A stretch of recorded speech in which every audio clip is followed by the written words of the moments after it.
Saudi Arabian Minister of Islamic Affairs kissed and hugged a grieving mother.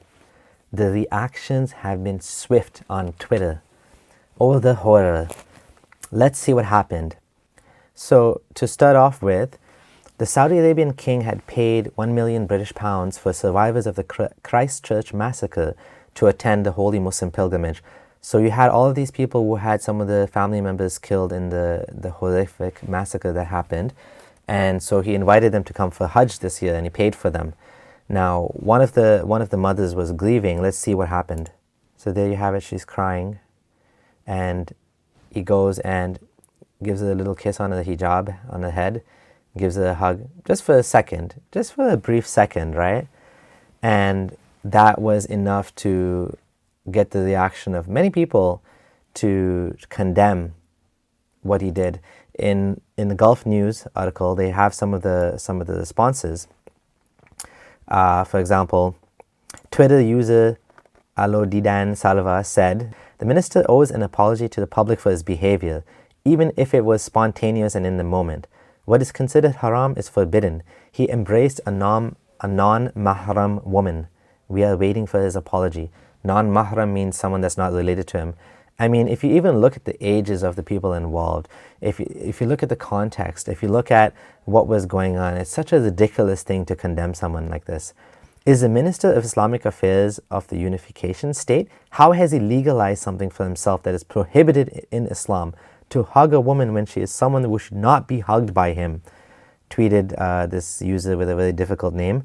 While another user, Jawahir61, tweeted, "You can express your feelings without the use of arms to hug.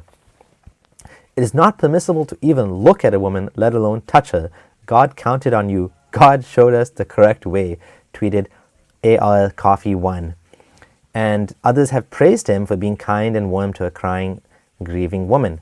It may be seen as a human touch, but it also symbolizes a new era back to Islamic moderation in Saudi Arabia, tweeted Fadila Al-Jafal. Another user said, "They criticize a sheikh of religion for an act that reflects the mercy of religion." Another user said, "This is the Islamic religion. I never saw a picture as deep as this one before. His actions were inspired by tenderness and compassion."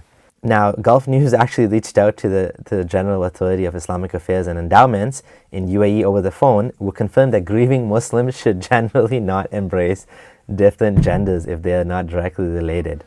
So he's saying, no, you shouldn't do that. Even if you have a crying mom, don't give her a hug. That's shouldn't do that in Islam, right? Oh my God, what thinking? And where does this thinking come from?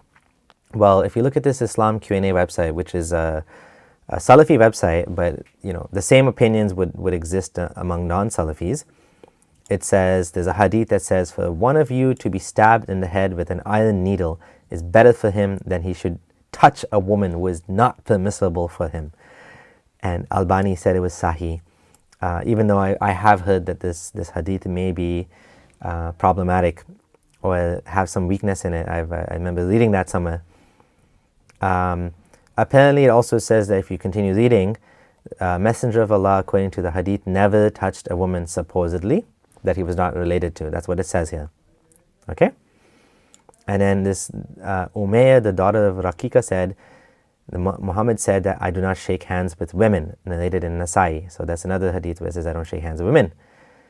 And then there's even more that goes on and on, that saying that the most correct view is that we should not shake hands with women. The Prophet didn't do so. And then it goes into the four madhabs. The Hanafi madhab, they have a scholar that says it's not permissible for a man to touch a woman's face or hands, even if there's no risk of desire, because it's haram in principle, and there's no necessity that would allow it. The Maliki madhab, it is not permissible for a man to touch the hand or face of a non-mahram woman. Okay, I'm not going to read the whole thing. Shafi madhab, Al-Nawawi said it's not permissible to touch a woman in any way. Of course, they mean non-mahram, non-related women, not your mom. You can kiss your mom and all that. And Hanbali madhab, same thing. Nope, it's haram. Should you shake hands with her from beneath his garment? Nope. Even if she's wearing gloves? Nope. Because touching is more serious than looking. Okay there. Yeah, so the reaction on Twitter has been like this.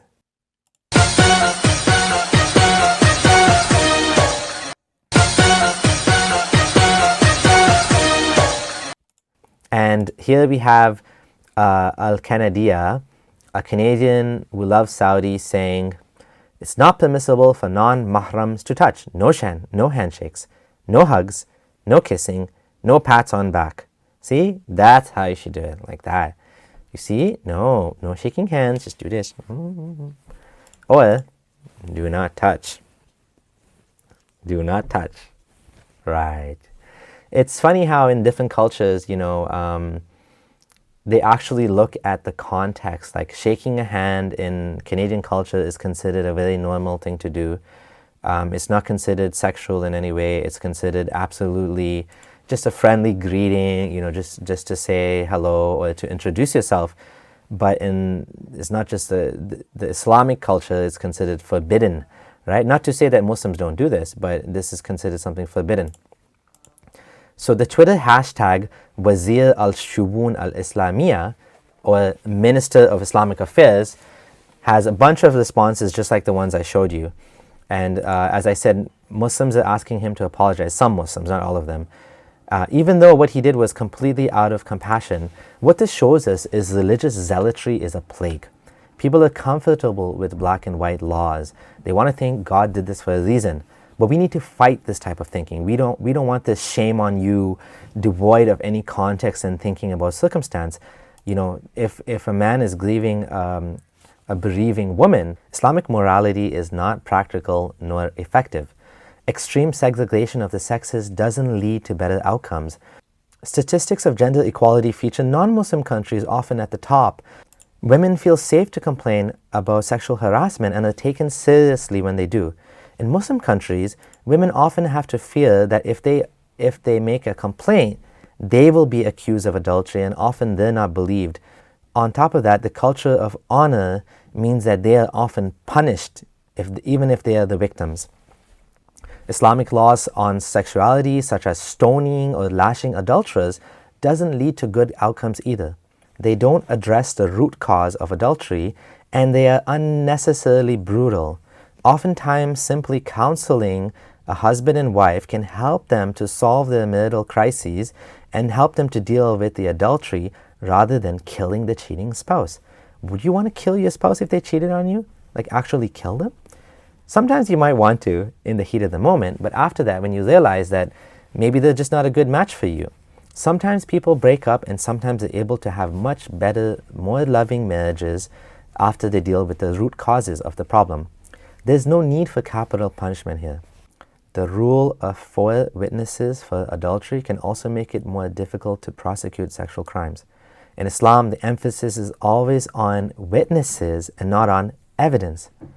Evidence is what matters, not witnesses. But Islamic law always has to go back to what Muhammad said and did.